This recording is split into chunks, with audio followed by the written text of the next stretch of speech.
Hi everyone, welcome back to my YouTube channel IS Point. So today I'm going to discuss about how to improve your English. जब मैंने अपना first video upload किया था तो मुझे बहुत सारे लोगों का कमेंट आया था कि मैम मुझे इंग्लिश पढ़ने नहीं आती, या फिर कुछ लोगों का कमेंट था कि मुझे ट्रांसलेशन नहीं आती, मैं ट्रांसलेट नहीं कर पाता, तो कुछ लोगों का कमेंट था कि मुझे इंग्लिश बोलने नहीं आती। तो वो सारी चीज़ों के बारे में आज हम डिस्कस करेंगे कि आप अपने इंग्लिश को कैसे इम्प्रूव कर सकते हो। How can you improve your English. So चलिए स्टार्ट करते हैं। For improving your spoken English you need to talk to yourself daily. अगर आपको अपनी इंग्लिश को इम्प्रूव करना है तो मैं तो यही कहना चाहूँगी कि सबसे पहले आप अपने आप से बात करना स्टार्ट करो। Talk to yourself daily, discuss anything with yourself, practice this technique regularly because this will help you develop and strength then your confidence. अगर आप जैसे कि एक अपने आप से बात करते हो तो क्या होता है कि अगर आप अपने आप से बात करेंगे तो डेली और बात करेंगे तो आपका क्या होगा कि जो हेजिटेशन होगा थोड़ा, वो पहले खुद से दूर होगा। क्योंकि हमें क्या होता है कि हमारे अंदर बहुत हेजिटेशन होती है जब हम किसी से बात करते हैं। हमें लगता है कि कहीं गलत ना हो जाए, कहीं सही ना हो जाए, चाहे वो सामने वाला कहीं हंसेगा नहीं। तो मैं ये कहना चाहूँगी क्योंकि सबसे पहले अगर आप खुद से बात करना स्टार्ट करेंगे तो आपको अपने अंदर से जो हेजिटेशन रहेगी वो क्या होगा, वो ख़त्म होगा, और जो आपका कॉन्फिडेंस लेवल होगा वो क्या होगा, वो बढ़ेगा। So that time you will know about your weak and strong points while talking to someone in English. फिर उसके बाद क्या होगा कि जब आप किसी से बात करोगे तो आपको अपना वीक एंड स्ट्रॉन्ग पॉइंट दोनों पता होगा और उस हिसाब से आप बोलोगे। क्योंकि क्या होता है, ठीक है, अगर आप मन में ऐसे बात करो या फिर अपने आप से बात करो तो, और अपने आप से बात करने का क्या है कि सब जब आपको कुछ बात करनी हो तो आप मिरर के सामने जाओ, शीशे के सामने जाओ। शीशे के सामने आप बात करोगे तो क्या होगा कि आपकी बॉडी लैंग्वेज भी आपको दिखेगी कि हाँ, मैं जो किसी से बात कर रहा हूँ हमारा बॉडी लैंग्वेज कैसा है। क्योंकि ज़रूरी नहीं है कि आप इंग्लिश बोल रहे हो बट आपकी बॉडी लैंग्वेज अच्छी नहीं है, आई कॉन्टैक्ट अच्छा नहीं है, तो इंग्लिश बोलने का कोई फ़ायदा भी नहीं है। तो आप अगर शीशे के सामने, मिरर के सामने खुद से बात करते हो तो आपका कॉन्फिडेंस लेवल भी काफ़ी बड़ा होगा, काफ़ी ज़्यादा होगा। और आप जब भी आप किसी से बात करते हो तो आपका वीक एंड स्ट्रॉन्ग पॉइंट मतलब आपको पता होगा। So you need to talk to yourself daily and discuss anything with yourself, practice this technique regularly and this will help you develop and strengthen your confidence because you will know about your weak and strong points while talking to someone in English. फिर उसके बाद हमारा आता है think in English. Think in English बहुत ज़रूरी है। अब थिंक इन इंग्लिश का क्या मतलब होता है कि जैसे कि imagine and think in English because imagine a situation, for example that you have got a golden chance और you can say golden job opportunity from USA और you can say from any foreign country. So and you are suppose to talk to then in English, so what will you do. अगर मान लो जैसे कि आपको एक golden chance मिला, एक अच्छी नौकरी मिल गई USA में या फिर अदर फॉरेन कंट्री में, अब आपको इंग्लिश में बात करनी है तो अब क्या वहाँ पे खुद से आप इमेजिन किए, खुद से एक सिचुएशन क्रिएट किए कि हाँ ऐसा ऐसा है। तो अब वहाँ पे क्या होता है, वो तो हिंदी जानेंगे नहीं तो आपको इंग्लिश में बात करनी है। तो वहाँ पे आपने खुद से इमेजिन किया कि हाँ मैं वहाँ पे जा रहा हूँ, या फिर आप ये सोचो कि मैं वहाँ पे एयरपोर्ट जा रहा हूँ तो वहाँ पे मुझे इंग्लिश में बात करनी है, या फिर मैं किसी रेस्टोरेंट में जा रहा हूँ मुझे वहाँ पे इंग्लिश में बात करनी है। तो आप क्या करो, मन में ही अपने इमेजिन करो, एक सिचुएशन क्रिएट करो, या फिर उसके बाद थिंक करो। थिंक मतलब ये भी आप कह सकते हो कि आप जो भी कुछ सोचते हो, जो भी आप करते हो वो अपने दिमाग में लाओ, और जो भी आप सोचते हो मन में लाओ, फिर उसके बाद अपनी ज़ुबान पे लाइए। क्योंकि क्या होता है कि बहुत टाइम ऐसा होता है कि हमारे मन में तो रहता है कि हाँ मैं ये बोलूँगा या बोलूँगी ऐसा वैसा, लेकिन हमारी ज़ुबान पे आता है तो वो क्या होता है, रुक जाता है, वो आता ही नहीं है। तो मैं ये कहना चाहूँगी कि अगर आपको अपनी इंग्लिश को इम्प्रूव करनी है, स्पोकन को इम्प्रूव करना है, तो आप क्या करो कि आप जो भी सोचते हो, जैसे हम हिंदी में सोचते हैं कि यार मुझे तो वहाँ पे जाना है, मुझे ये करना है, ओह शिट मेरा पर्स कहाँ है, घर वालों से ही आप अगर बात करते हो तो वहाँ पे आप इंग्लिश यूज़ करिए। जैसे आप सोच रहे हो कि मुझे वहाँ जाना है, oh my God I have to go, तो वहाँ पे क्या मन में आप जैसे सोचते हो कि मुझे वहाँ पे जाना है, oh my God I have to do, या फिर आप बोलते हो कि मेरा पर्स कहाँ है, oh mama where is my purse I am getting late. जैसे बोलते हैं कि मैं लेट हो रहा हूँ मुझे पर्स चाहिए, mom where is my purse I am getting late. तो वहाँ पे क्या करते हो, आप छोटे छोटे सेंटेंसेस से स्टार्ट करो। ये मैं नहीं बोलूँ कि आप तुरंत मतलब बोलने लगो फटाफट, ऐसा नहीं होता। क्योंकि देखिए सब ये क्या है कि हमारी अपनी लैंग्वेज नहीं है जैसे हमें इंग्लिश नहीं आती, फॉरेनर्स को हिंदी नहीं आती, तो हमारी अपनी लैंग्वेज नहीं है। किसी भी लैंग्वेज को सीखने में टाइम लगता है। ज़रूरी नहीं है कि आप मतलब जैसे फॉरेनर है उनको भी तो हिंदी नहीं आती, या फिर हमें जो लैंग्वेज आती है सामने वाले को लैंग्वेज नहीं आती। तो दूसरे की लैंग्वेज को मतलब समझने में या फिर बोलने में हमें टाइम लगता है, सीखने में। तो आप छोटे छोटे सेंटेंसेस से स्टार्ट करिए, छोटे छोटे वर्ड से स्टार्ट करिए। क्योंकि अगर आप स्टार्ट करते हो तभी वो आप मतलब अपनी गोल को पा सकते हो। फिर उसके बाद क्या होगा कि आफ्टर अ फ्यू मंथ्स और week, when you will get the confidence with the above mentioned technique, find a partner for yourself whom you believe you can improve your spoken English with। फिर क्या करो कि ठीक है, अगर आपको लगता है कि आपने हेजिटेशन दूर कर लिया, या फिर उसके बाद आप कंटिन्यू आप बात कर रहे हैं अपने आप से शीशे के सामने, सोच रहे हैं, तो अब क्या करो, फिर इंग्लिश को इम्प्रूव करने के लिए आप एक अपने पार्टनर को फाइंड आउट करो।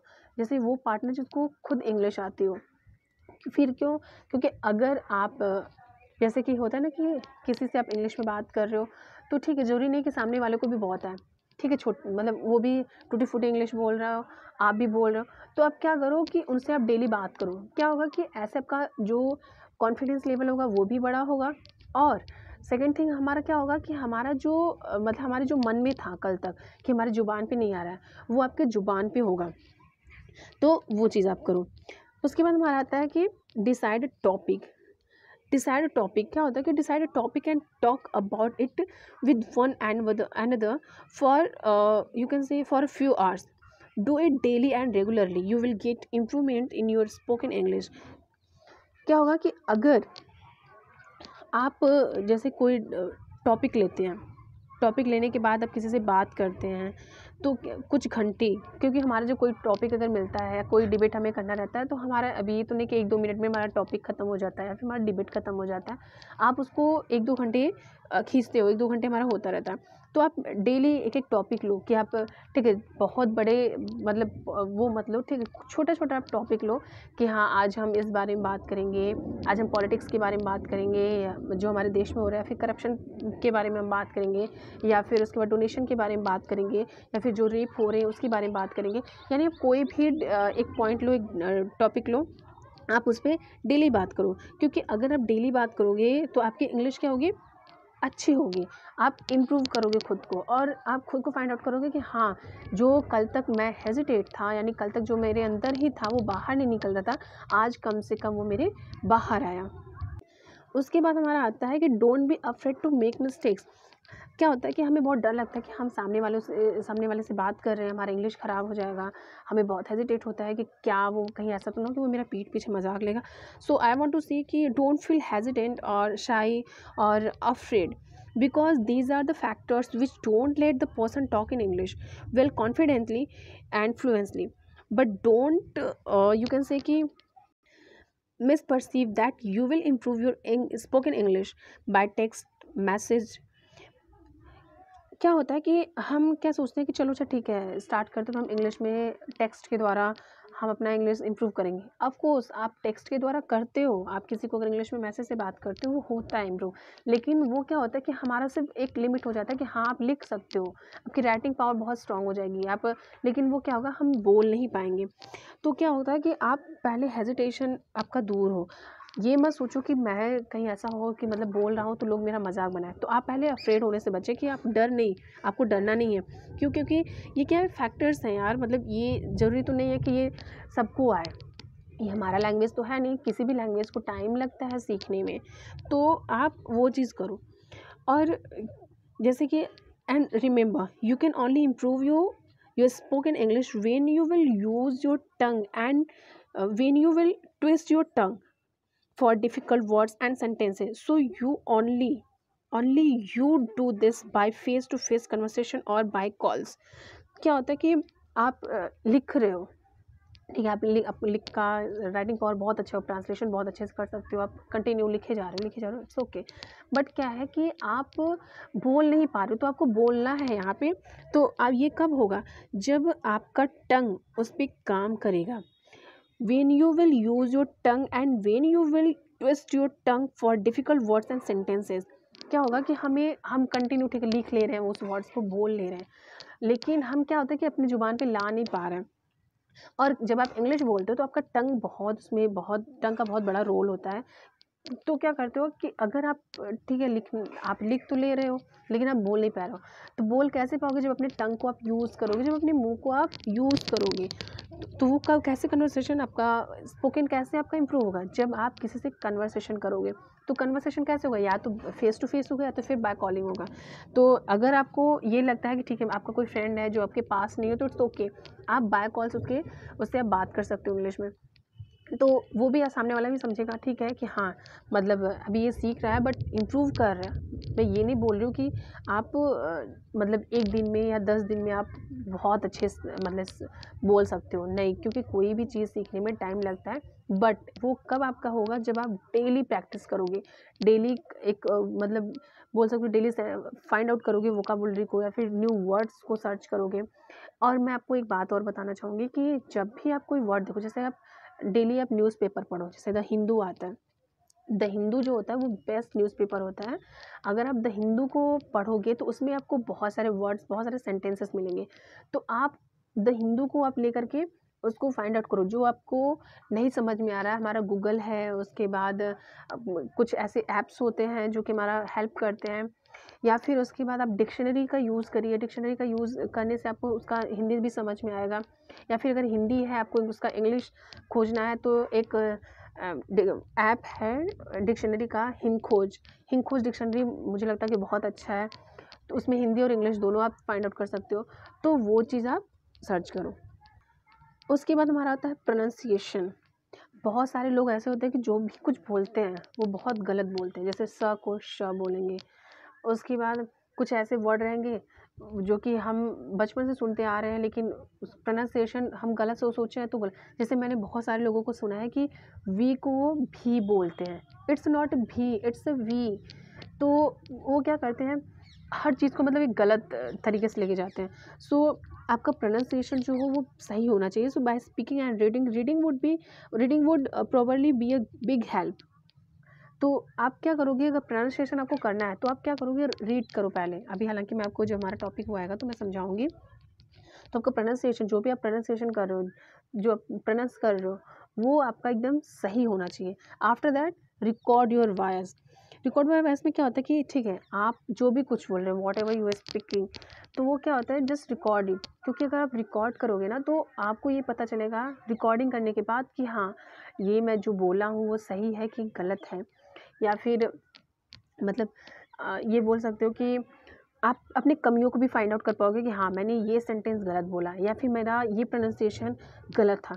तो आई वुड लाइक टू से just record your voice, because if you record your voice so you will improve it. अगर आप अपने वॉइस को रिकॉर्ड करते हो तो वो क्या करोगे, आप इम्प्रूव करोगे कि हाँ, फाइंड आउट अच्छे से कर सकते हो कि हमारा कहाँ गलत है, हमारा कहाँ सही है। और प्रोनाउंसिएशन में आप कैसे करोगे कि प्रोनाउंसिएशन तब होगा जब आप डेली न्यूज़पेपर या फिर कोई बुक्स इंग्लिश की वगैरह पढ़ोगे, तब आपका प्रोनाउंसिएशन भी अच्छा होगा। Learn a new word every day.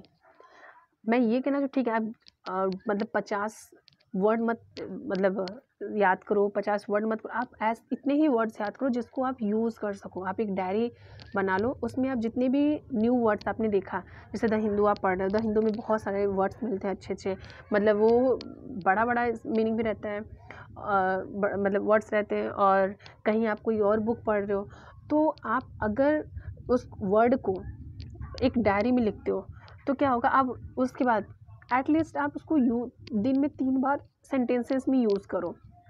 क्योंकि अगर आप दिन में कम से कम 3 बार अगर उसको यूज़ करते हो तो आपका क्या होता है कि जो वोकाबुलरी होगा वो स्ट्रॉन्ग होगा। मेरे पास एक कमेंट आया था कि मैम आप वोकाबुलरी बहुत वीक है। या फिर उसके बाद एक लोगों का कमेंट आया था कि आप 5-5 कम से कम वर्ड्स बताते चलिए। तो मैं ये कहना चाहूँगी कि ठीक है, अगर आपको वर्ड सीखना है तो पहले द हिंदू जो न्यूज़पेपर आता है उसको पढ़ना स्टार्ट करिए। या फिर जो नॉवेल्स हैं, या फिर जो ठीक है, अगर आप बिगिनर हैं, आपको इंग्लिश नहीं आती एकदम, तो आप बच्चों की इंग्लिश की बुक को रीड करिए। बच्चों को इंग्लिश को रीड करेंगे तो वहाँ पे भी आपको कुछ ईजी और न्यू वर्ड्स मिलेंगे। आप उसको लिखिए और उसके बाद उसको डेली, जैसे होता है ना थिंक इन इंग्लिश, आप उसको इंग्लिश में सोचिए। उसके बाद हमारा आता है कि वॉच मूवीज़। ये कि वॉचिंग मूवीज़ और न्यूज़ ये बहुत हमारे लिए मायने रखता है, क्योंकि ये तब होगा जब इतने सारे आपने एबव कर लिया, ठीक है, आप थोड़ा बहुत समझने लगे हैं कि हाँ इंग्लिश में ये अगर बोलते हैं तो कैसे बोलते हैं, तो आप क्या करें, इंग्लिश मूवी देखिए या फिर उसके बाद जो न्यूज़ आते हैं इंग्लिश में वो सुनिए, क्योंकि लिसनिंग जो होता है वो बहुत ही ज़रूरी होता है। ये नहीं कि आपको बोलना ही है, आपको सुनना भी चाहिए। अगर आपको इंग्लिश सीखना है तो आपका लिसनिंग पावर भी उतनी ही अच्छी होना चाहिए जितना आप बोलना चाहते हो। तो आप इंग्लिश मूवी देखिए, उसमें जो वर्ड्स आते हैं उसको फाइंड आउट करिए, अगर नहीं समझ में आते तो उसको कॉपी में लिखिए कि और बाद में सर्च करिए कि इसका मतलब क्या होगा। या फिर उसके बाद आप न्यूज़ देख रहे हैं तो न्यूज़ में क्या होता है, ठीक है, आप उस न्यूज़ को पहले से ही हिंदी में आप पढ़े हुए होते हो कि हाँ ये न्यूज़ है। उसके बाद जब आप इंग्लिश में देखते हो तो आपको समझ में आता है, नहीं पूरा समझ में आएगा तो थोड़ा बहुत तो समझ में आएगा ही। तो वहाँ पे क्या होगा कि आपका लिसनिंग पावर भी बहुत अच्छी होगी, आप न्यू न्यू वर्ड्स को भी फाइंड आउट कर पाओगे और अच्छे से समझ पाओगे। आफ्टर दैट आता है एंजॉय। मैं ये नहीं बोल रही हूँ कि आप बहुत ही प्रेशर में जाकर के इंग्लिश सीखें, नहीं, आप उस चीज़ को एंजॉय करिए। अगर हम कोई भी काम करते हैं, कोई कितना भी अच्छा काम रहे, बट अगर हम उस चीज़ को एंजॉय नहीं करते तो हमें अच्छा नहीं लगता, हमें लगता है कि यार सब तो बेकार ही है। तो अपने काम को एंजॉय करिए, आप जो सीख रहे हो उस चीज़ में आप एंजॉय करिए। Speak slowly to make convey understand what are you trying to convey. You should speak slowly so that you won't be in any rush and will say everything correct and that will make you sound proper. आप क्या करो, धीरे धीरे बोलो, क्योंकि आप धीरे धीरे बोलोगे तो आपका जो सामने वाला रहेगा, आप बहुत अच्छे से बोल नहीं पाओगे, तो जो सामने वाला रहेगा कम से कम वो समझ तो जाएगा कि आप कहना क्या चाहते हो। और अगर आप धीरे धीरे बोलोगे तो क्या होगा कि आपके जो सोचने की क्षमता रहेगी, आप ये मत सोचिए, जब हम क्या अक्सर क्या होता है कि हम जब सोचने लगते हैं ना तो अरे जब हमें बोलना होता है तो हम क्या करते हैं, उसको ट्रांसलेट करते हैं कि अच्छा हिंदी में ये था, मैं जा रहा हूँ, तो इंग्लिश में होगा आई एम गोइंग। आप जो ट्रांसलेट करने लगते हो माइंड में वो बहुत ही ज़्यादा हमें मतलब मुश्किल होता है, क्योंकि आप हिंदी में आपके माइंड में चल रहा है, उसके बाद आप सोच रहे हो, तो जब आप उसको बाहर निकालोगे तो वो गलत होना ही होना, ये पक्का है। तो आप ये मत, धीरे धीरे बोलो और सोच के बोलो, मतलब ये नहीं कि आप डायरेक्ट ट्रांसलेट मत करो। और स्पोकन में क्या होता है कि आप हमारा ग्रामेटिकल मिस्टेक होता है तो वो चलता है, कोई ज़रूरी नहीं होता। After that the calling call centres and choosing the English option. जब हम कॉल करते हैं कॉल सेंटर्स में, या फिर जैसे हमारा जस्ट डायल हो गया, कहीं भी आप कॉल करते हो कुछ पता लगाने के लिए, अपने फ़ोन पे ही अपने मोबाइल से रिलेटेड कॉल करते हो, सिम से रिलेटेड कॉल करते हो, तो हम क्या करते हैं, हिंदी यूज़ करते हैं, क्यों, क्योंकि हिंदी हमें ज़्यादा समझ में आती है। तो आप वहाँ पे मैं कहना चाहूँगी कि जब आप इंग्लिश वो सीखना चाहते हो तो उनसे क्या करो, इंग्लिश में बात करो, क्योंकि वो जब इंग्लिश में बोलेंगे आप टूटे-फूटे ही बोलोगे तो भी वो समझ जाते हैं, ऐसा नहीं कि वो नहीं समझते।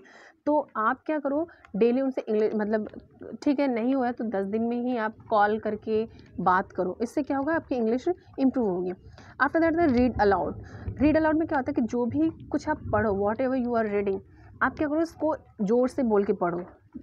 क्यों ऐसे क्या होगा, क्योंकि हमें क्या होता है, अगर हम मन में पढ़ते रहते हैं तो हमारा जो प्रोनाउंसिएशन होता है या फिर जो हमारी ज़ुबान पे नहीं आ पाती। तो मैं तो ये कहना चाहूँगी कि जो भी आप पढ़ो उसको क्या करो, ज़ोर से पढ़ो, ताकि आपके ज़ुबान पे वो चीज़ आए, ताकि आपका टंग भी यूज़ हो, आपका सेंटेंसेस भी सही हो और आपको अच्छा भी लगे।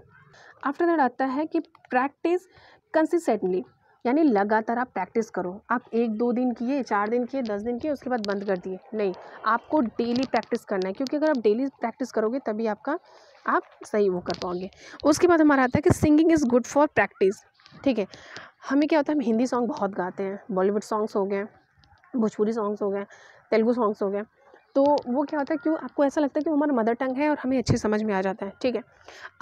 मैं ये नहीं बोल रही हूँ कि आप पूरी सॉन्ग्स को गाओ, आप इंग्लिश सॉन्ग सुनो, उसको 10 लाइन है या फिर 4 ही लाइन आप उसको 4 लाइन आप उसको याद करो और उसके बाद उसको गाओ, तो उससे क्या होगा कि आपका जो टंग होगा वो यूज़ होगा और आपके इंग्लिश स्पोकन में भी बहुत हेल्प होगा। तो अगर ये वीडियो आपको समझ में आए या फिर कुछ प्रॉब्लम हो तो प्लीज़ आप कमेंट बॉक्स में लिख सकते हैं, और you can say if you have any doubt in this video you can ask questions in the comment box to get the answers. Thank you.